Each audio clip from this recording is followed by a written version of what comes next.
President Zelensky has met Donald Trump's military envoy the day after the US president said he was a terrible leader and a dictator. They appeared for a photo, but America abandoned a joint press conference at the last minute.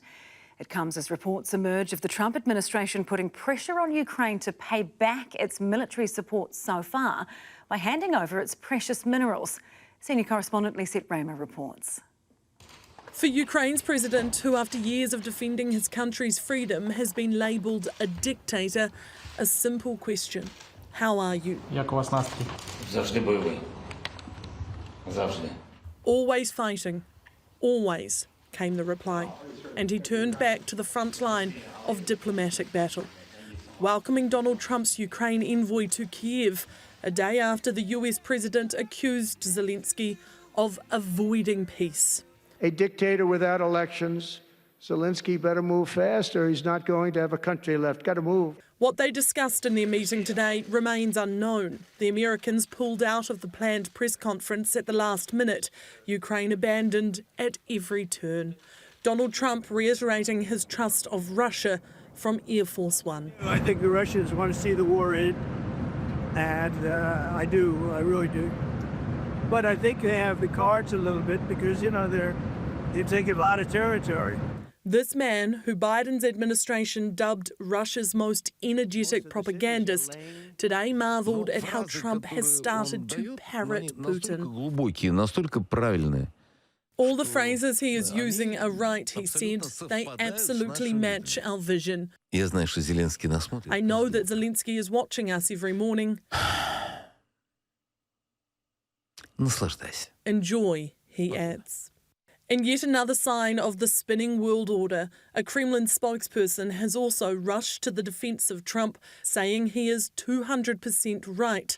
The pile-on continuing from podiums east and west. President Trump is obviously very frustrated right now with President Zelensky. The fact that that he hasn't come to the table, that he hasn't been willing to take this opportunity that we have offered. That offer includes Ukraine allowing the US access to its critical minerals as payback for the aid they've already received.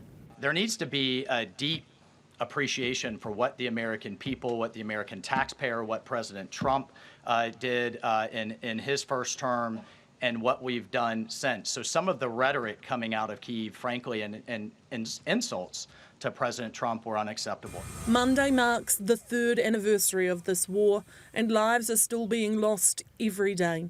Ukrainians have long asked, when will this end? Now they also ask, at what cost? Zelensky is definitely not a dictator. He's always stood for our country. This man didn't even vote for Zelensky. Trump says a lot of stupid things. Of course we need elections, but it's impossible to hold them because the war is ongoing. As the G7 leaders prepare a joint statement for the anniversary, the US is now also resisting a reference to Russian aggression in the document. Europe left shell-shocked as its closest ally appears to be getting into bed with its worst enemy. The German Chancellor feeling brave enough to put his neck out, describing Trump's words as dangerous. But he is just days away from an election he is expected to lose.